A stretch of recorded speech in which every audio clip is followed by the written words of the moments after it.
Salmo 119. Vamos dar continuidade à nossa série de sermões. Dessa feita, nós iremos iniciar outra sessão, a quarta sessão desse salmo, né, que vai do versículo 25 até o versículo 32. Eu quero ler esse parágrafo todo com os irmãos, até para compreendermos o que o salmista quer nos apresentar agora na sua relação com a lei de Deus, com a palavra de Deus. O que está acontecendo agora, nesse momento, com o salmista. E o que ele, claro, pondera acerca da lei de Deus para a sua vida. Salmo 119, versículo 25 em diante. Leiamos. De fato, acompanhe comigo a leitura em sua Bíblia. Diz assim a palavra do Senhor: a minha alma está apegada ao pó. Vivifica-me segundo a tua palavra. Eu te expus os meus caminhos e tu me valeste. Ensina-me os teus decretos. Faze-me atinar com o caminho dos teus preceitos e meditarei nas tuas maravilhas. A minha alma de tristeza verte lágrimas. Fortalece-me segundo a tua palavra. Afasta de mim o caminho da falsidade e favorece-me com a tua lei. Escolhi o caminho da fidelidade e decidi-me pelos teus juízos. Aos teus testemunhos me apego. Não permita, Senhor, seja eu envergonhado. Percorrerei o caminho dos teus mandamentos quando me alegrares o coração. Amém. Vamos orar ao Senhor. Senhor da glória, nosso Pai em Cristo Jesus, estamos aqui para, em primeiro lugar, dizer que Tu és o nosso Deus, nosso Pai, não há outro Senhor além de Ti. Te tributarmos ações de graça, porque na plenitude do tempo o Senhor enviou Seu Filho, nascido de mulher, nascido sob a lei, para nos resgatar da maldição da lei. E nós somos gratos ao Senhor por isso. Desde então, a beleza do Santo Evangelho tem ecoado por gerações e gerações, por milênios, arrebanhado para o Senhor o seu povo, arrebanhado para o Senhor os seus eleitos, arrebanhando para o Senhor os seus eleitos. E nós louvamos a Deus pelo Santo Evangelho. Temos aprendido dele. De fato, ele nos salvou, de fato ele nos salva. Todos os dias ele é saúde para a nossa vida e com certeza concretizará a redenção, a nossa salvação em nossos corpos. Graças te damos por tudo isso, Senhor, por tão grande salvação, por o Senhor nos trazer até aqui. O Senhor tem nos ajudado em meio a tantas lutas, tantas dificuldades, mas o Senhor é bom. Pior, Senhor, de tudo é o nosso coração, mas o Evangelho sempre prevalece na maldade do nosso coração. De fato, a nossa oração é para que o nosso coração nunca prospere, mas sim a Tua lei possa crescer cada vez mais, a Tua palavra, e conduzir o nosso coração para a Tua glória. Para que amemos mais o Senhor, vivamos mais para o Senhor neste mundo, em nossa peregrinação. Abençoa a Tua igreja, abençoa o Teu povo, esse mistério glorioso, revelado, a Tua palavra bendita, a igreja, família do Senhor, que atrai a atenção dos próprios anjos, na consideração da multiforme graça de Deus. O Senhor tem operado em nós, conosco, somos o Teu corpo. Apesar de tudo, o Senhor tem mostrado Sua bondade e Sua misericórdia. Abençoa os lares essa manhã, abençoa o Teu povo, em toda a face da terra, em nome de nosso Senhor e Salvador Jesus Cristo. Nos conduz essa manhã no aprendizado da Tua palavra mais uma vez. Assim nós te oramos, Pai. Amém.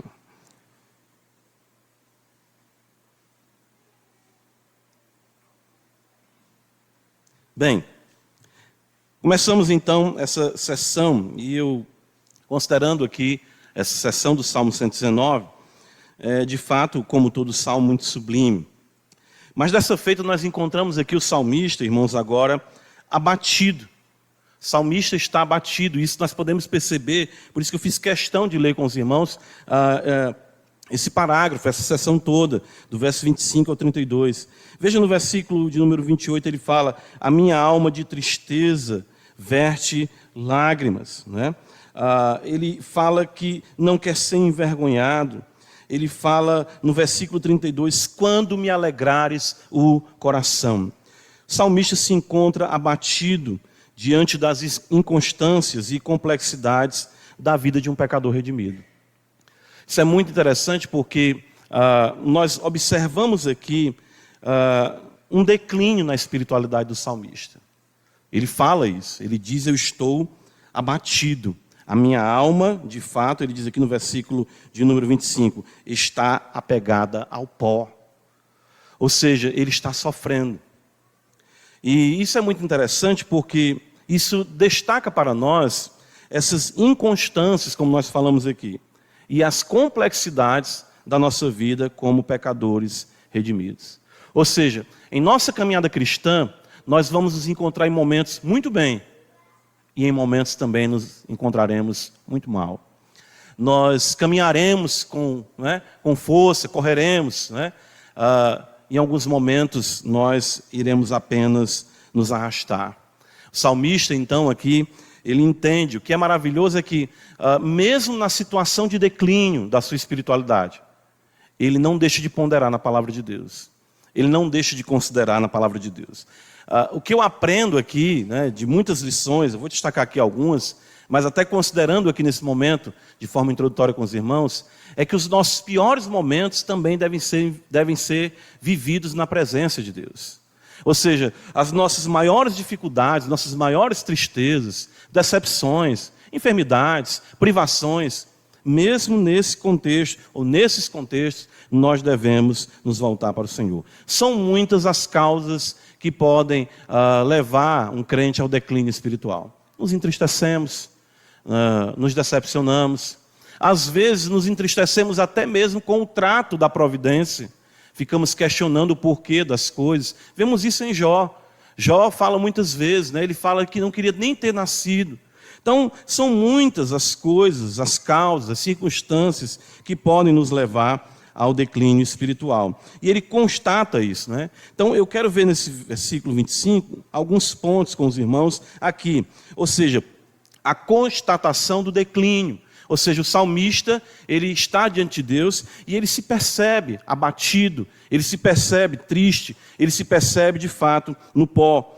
Então, ele também, claro, vai ponderar como isso pode mudar. E eu creio que nós, como crentes também, quando nos encontramos assim, ficamos ponderando como isso pode ser revertido na minha vida. Como posso eu, novamente, voltar a me alegrar com os caminhos de Deus?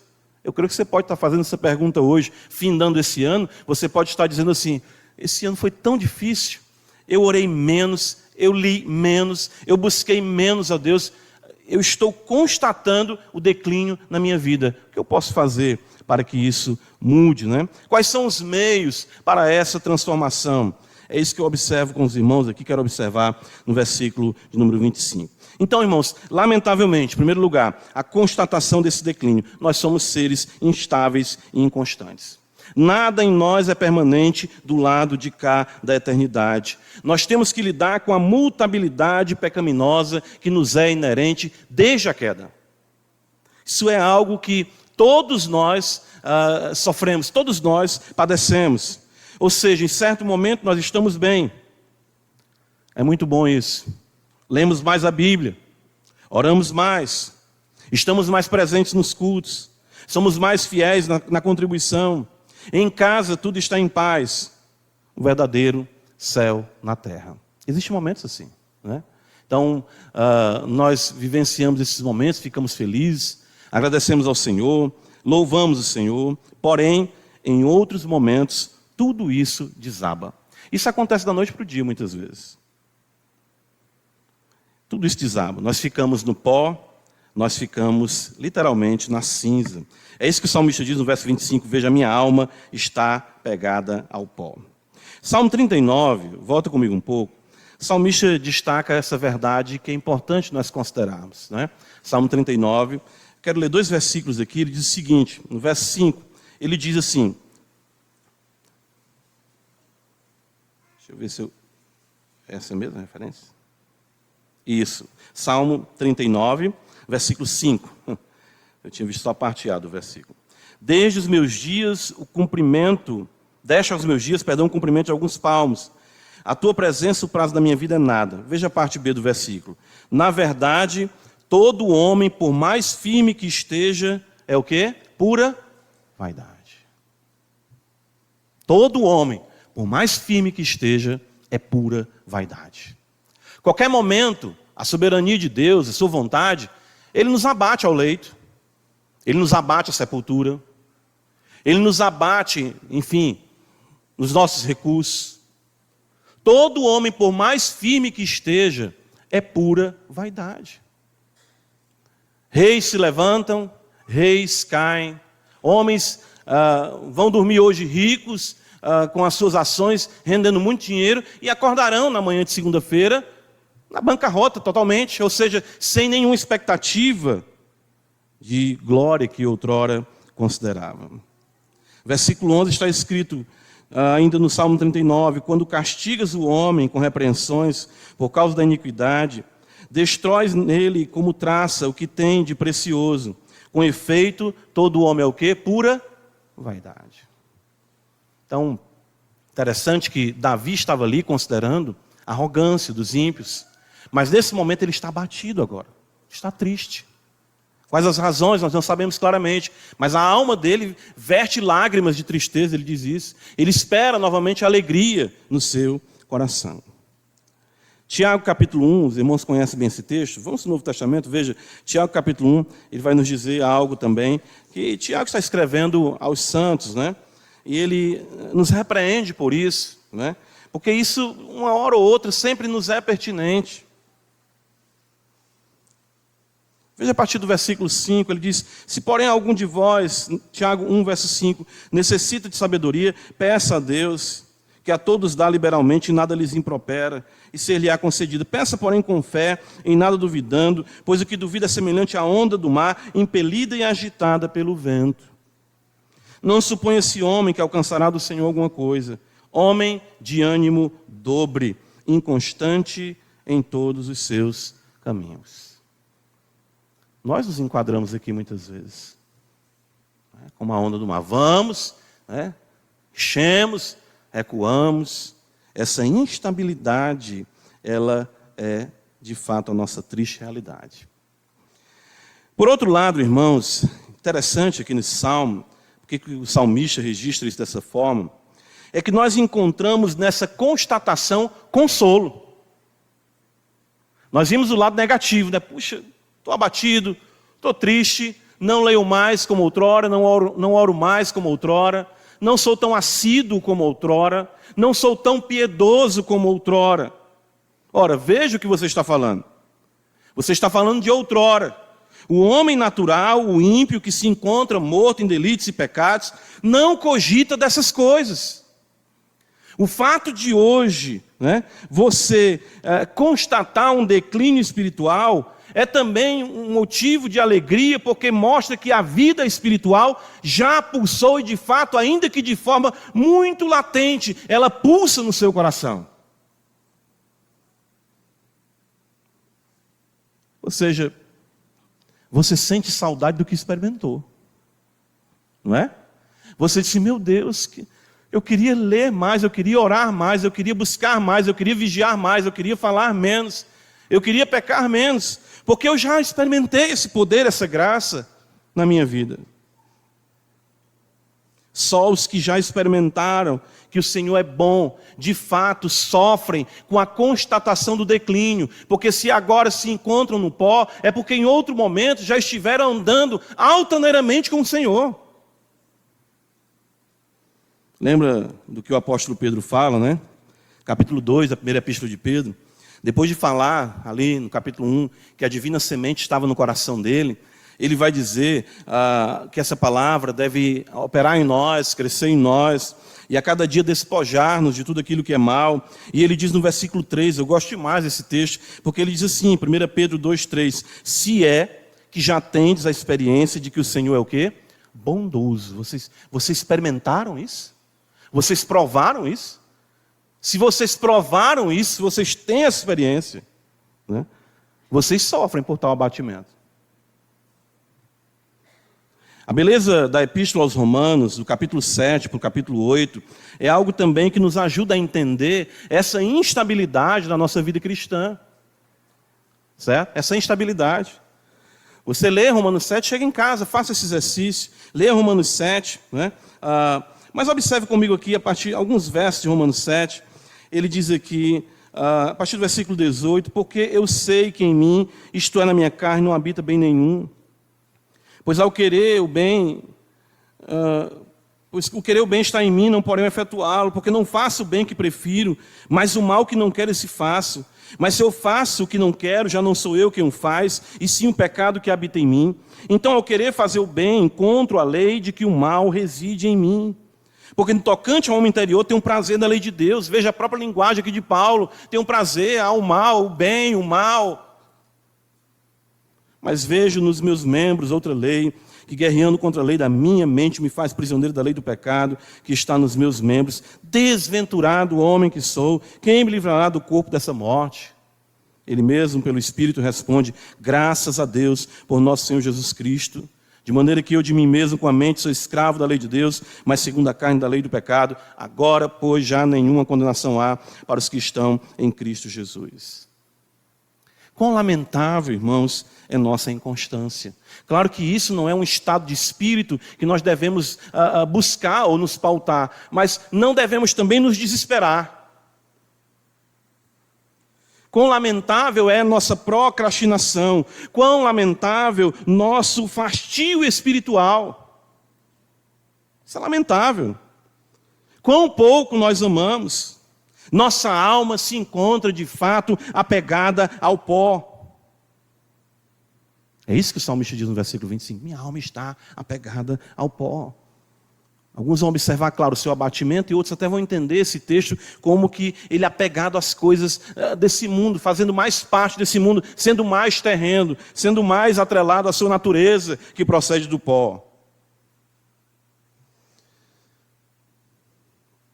Por outro lado, nós sofremos com saudade, sofremos porque sabemos que o Senhor é bom, sofremos porque sabemos que Ele é a vida, e nisso nos consolamos por saber que não somos mais satisfeitos com o pó deste mundo. Isso é maravilhoso. Nós estamos vivos, por isso que nós sofremos com o toque da morte. O toque da morte é isso, é o pecado. Essa dificuldade que nós temos, né? O que explica, nós sabemos que Deus é tão bom, Ele é tão belo, Ele é tão glorioso, Ele é tão maravilhoso, e orarmos tão pouco. O que explica, sabemos que a palavra que temos em nossa mão é a palavra de Deus, e nós lemos ela tão pouco. O que explica, sabemos que nós estamos cultuando o Deus Todo-Poderoso, Senhor dos céus e da terra, e o nosso coração, nosso pensamento divaga tanto. O que explica isso? Senão, de fato, essa inconstância. E o desejo que nós temos, claro, de que isso seja melhor. Essa luta, essa constante constatação do declínio, ela é também positiva porque é sinônimo de vida daqueles que foram alcançados pelo Senhor e já experimentaram que Ele é bom. Louvado seja Deus por isso. Salmo 119, volta comigo, versículo 25, ele diz, né? A minha alma está pegada ao pó, vivifica-me segundo a tua palavra. Davi compreende, ele constata o seu declínio, e ele entende que somente Deus pode resgatar ele desse declínio. Por isso que ele ora. Ele se volta para Deus. Veja, ele diz, a minha alma está pegada ao pó, vivifica-me segundo a tua palavra. Ele está se dirigindo a Deus. O salmista se volta para Deus. Ele sabe que tudo nele é instável, mas em Deus tudo é estável. Ele deixa de considerar a si mesmo e ele então se volta para o único que merece nossa consideração. Eu creio que aí é onde nós encontramos o equilíbrio. Quando nós constatamos, nós não ficamos só na constatação. Olhamos para nós e voltamos nossos olhos para Deus. Conhece a ti mesmo, conhece a Deus. Assim Calvino abre as institutas, a suma de todo conhecimento verdadeiro.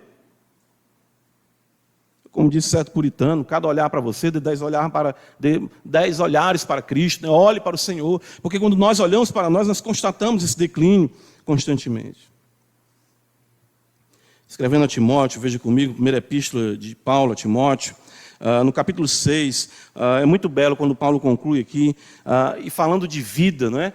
O Senhor disse que veio para que nós tenhamos vida, e vida com o quê? Abundância. Mas nós nos sentimos muitas vezes realmente, né, sem vida, sem ânimo, sem alento. 1 Timóteo, a primeira epístola a Timóteo, no capítulo 6, Paulo diz assim, veja a beleza desse texto. A partir do versículo 15, a qual em suas épocas determinadas há de ser revelado pelo bendito e único soberano, o Rei dos reis e Senhor dos senhores, o único que possui imortalidade, que que habita em luz inacessível, a quem homem algum jamais viu nem é capaz de ver. A ele honra e poder eterno, o único que possui imortalidade. Começando a segunda epístola, no capítulo 1, no versículo 10, Paulo, falando do Evangelho, diz: e manifestada agora pelo aparecimento de nosso Salvador Jesus Cristo, o qual não só destruiu a morte, como trouxe à luz a vida, a imortalidade, mediante o Evangelho. A imortalidade, a vida, a beleza, a glória, o Evangelho. Somente aquele que possui imortalidade pode nos dar vida, Ele é a própria vida, Ele é o autor da vida. Nele nós podemos ter vida e vida com abundância. O salmista, ele não se volta para os consolos desse mundo. E geralmente é aqui que nós pecamos. Eu me identifico muito com isso aqui. Recentemente eu estava ouvindo uma pregação do Paul Tripp, né? E ele falando sobre isso. Quando você está triste, quando você está abatido, semelhança do salmista aqui no versículo 25, quando a sua alma está pegada ao pó, o que você busca para sanar a sua tristeza? Compras. Né? Muitas vezes é isso, né? Comprar. Estou muito ruim. Vamos fazer compras. Outra coisa que ajuda muito, chocolate. Não é? Comi o chocolate todinho, castanho. Estou triste, eu preciso. Aí vem aquela euforia do açúcar, enfim, né? Ou seja, nós pecamos aqui porque buscamos nas coisas legítimas uma satisfação ilegítima. Eu já fiz muito isso. Às vezes eu estou em casa, triste, abatido, indignado com as coisas, vou assistir uma série. Vou maratonar, pelo menos eu esqueço. Quando eu deveria o quê? Orar. Senhor, estou chateado, Senhor, me perdoa. Estou aqui indignado, vontade que eu tenho de jogar tudo para cima. Estou cansado de orar e não ver nada acontecer. Estou cansado de ler e a Bíblia parecer um livro para mim selado. Estou cansado de adorar e meu coração está frio. Eu estou cansado de tudo isso. Eu vou maratonar. Eu deveria fazer isso, mas eu vou maratonar. Né? Maratonar. Os prazeres, o sexo, o álcool, as drogas. Todas as coisas. Nós como crentes ainda fazemos isso. Mas Davi, ele não se volta para o homem, ou para o sistema, ou para qualquer muleta existencial. Mas ele se volta para aquele que é a própria vida. Salmo 16, né, a beleza também do que é dito para nós ali no último versículo, é muito importante, porque ele diz no versículo 11 do Salmo 16, tu me farás ver os caminhos da vida, na tua presença a plenitude de alegria, na tua destra delícias perpetuamente. É muito bom isso. E eu já me encontrei muitas vezes fugindo de Deus para os meus prazeres, e Deus me buscando nos meus prazeres, enchendo o meu coração com a alegria de quem Ele é. E eu fico assim, oh meu Deus, como Tu és bom, como Tu és misericordioso. Irmãos, só Deus satisfaz. Só Cristo planifica. Só o Espírito santifica. Lamentavelmente, nós vamos errar muito nessa questão. Creio que ainda vamos percorrer a nossa vida toda tropeçando nisso. Mas toda vez será uma constatação em lágrimas que somente Tu tens as palavras de vida. Não é isso?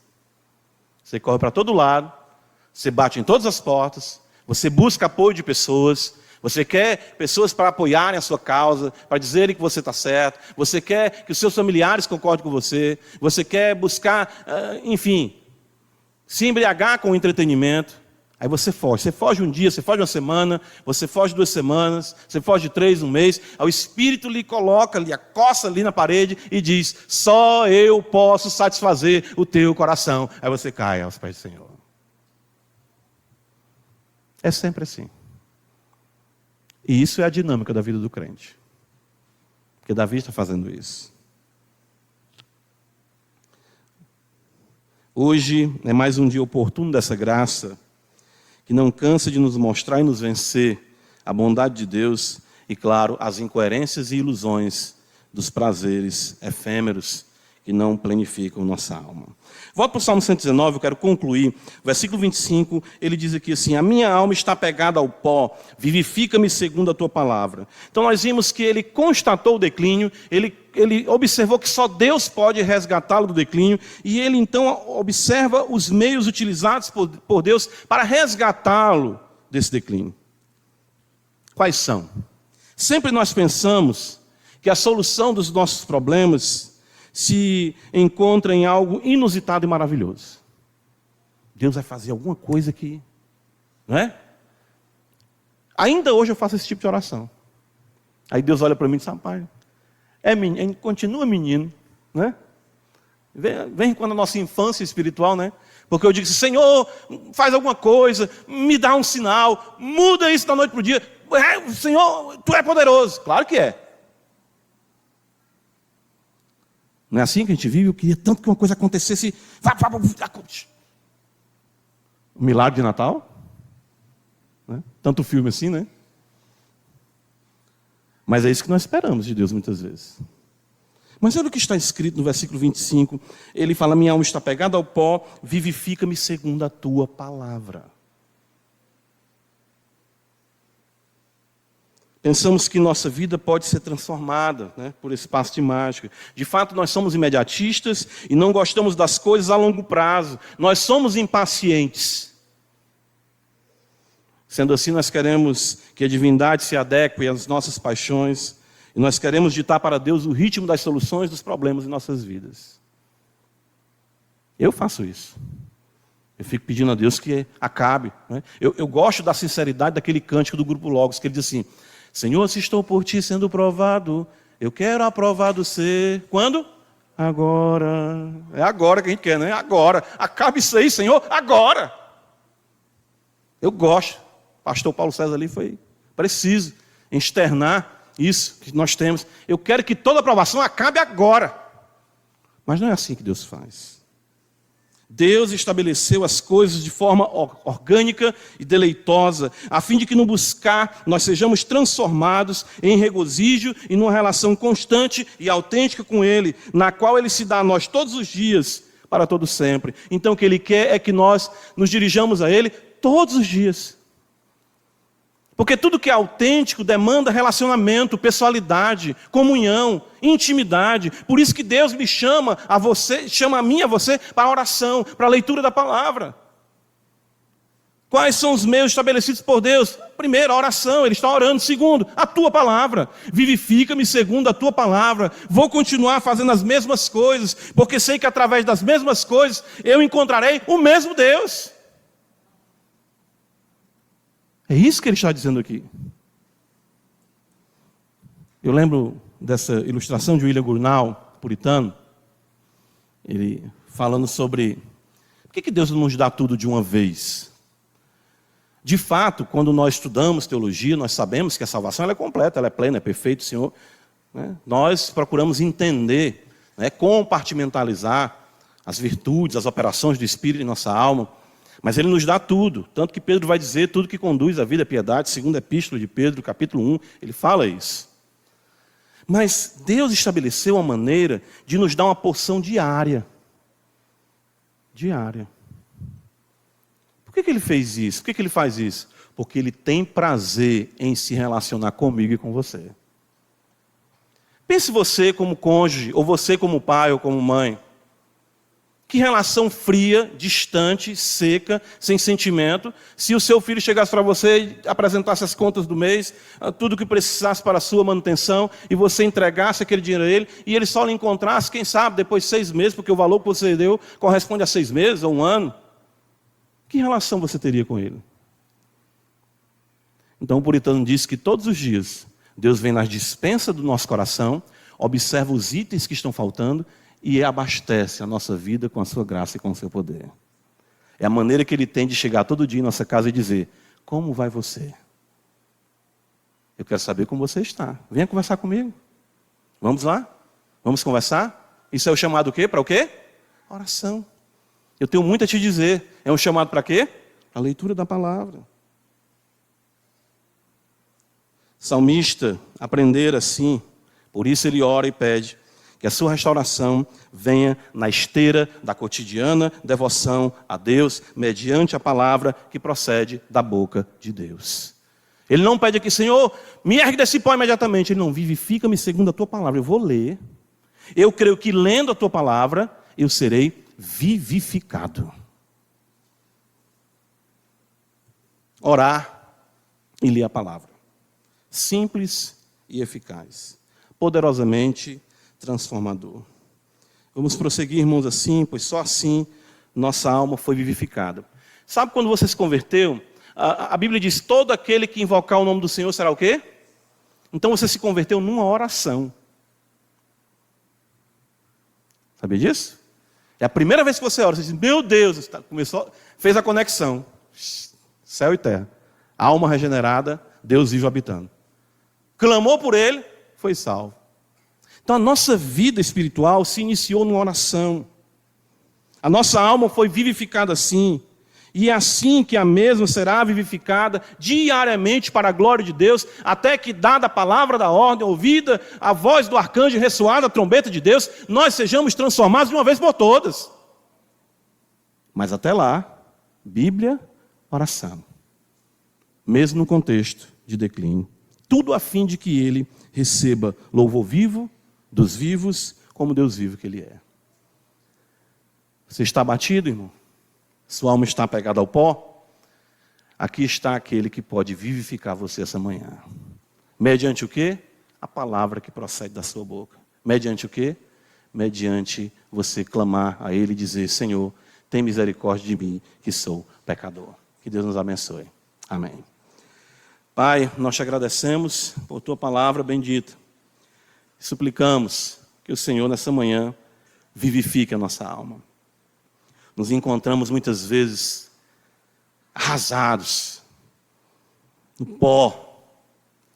Ah, Senhor, mas como Tu és poderoso e bondoso, porque Tu não veio para apagar o pavio que fumega, nem esmagar a cana que está trilhada, Tu veio para fazer o juízo vencedor. Então essa manhã vivifica a Tua igreja no poder do Espírito Santo, em nome de Jesus. Amém.